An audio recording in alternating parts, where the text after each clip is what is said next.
Bir kənddə bir qəssab yaşayırdı. Amma kənd cəmaatı onu heç bir tədbirə, yasa, toya, qonaqlığa dəvət etmirdilər. Hamı onu əxlaqsız sanırdı.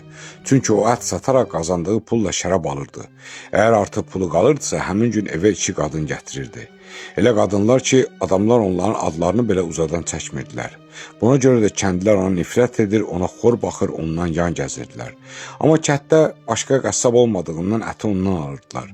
Və bir gün qəssab dünyasını dəyişir. Dəfn mərasimindən sonra insanlar toplaşıb həyat yoldaşından bu qədər il onunla necə yaşadığını soruşurlar. Axı o əyyaş zinakar idi. Onu hər gün içki mağazasında, hər gün qadınlarla görürdük. Onda arvadı göz yaşlarını güclə saxlayaraq, mən həmişə ona deyirdim, dedi, bunu etmə. İnsanlar sənə nifrət edir, hörmətdən düşürsən. Bütün bunlar biabırçılıqdır. İnsanlar səhv başa düşürlər. O isə həmişə sənə qalmayıb deyə cavab verirdi. Əslində şərabı alıb tualetdə tökürdü. İnsanlar az içsinlər, özlərini az xarab etsinlər deyirdi. Axı müsəlman üçün içki günahdır. Qadınları evə gətirirdi, amma günah üçün deyil. Onlara pul verirdi, mənim qarşımda oturdular və onları bu günah işlərini tərk etməyə, tövbə etməyə, nəfslərini təmizləməyə və namaza başlamağa dəvət edərdi. Allah bağışlayar deyirdi. Səhər isə itmiş qızını müşahidə edən ata kimi onları evlərini ötürərdi. Sonra cəmaat sustu.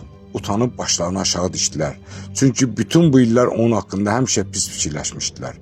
Amma əslində o hər kəsin çoxdan unutduğu insanları xilas edirdi. Və onlar anladılar ki, hərəkətlərinin mahiyyətini bilmədən kimisə ittiham etmək dəhşətli günahdır. Axı sən onun şərab aldığını görmüsən, məyər içki içdiyini görmüsən? Onu qadınlarla görmüsən, amma bilirdin onlara nə edib? Odur ki, hər pis görünən şey şər, hər yaxşı görünən şey xeyir deyil. Əgər bu hekayə sizi düşündürdüsə, bəyənin, abunə olun və videonu paylaşın.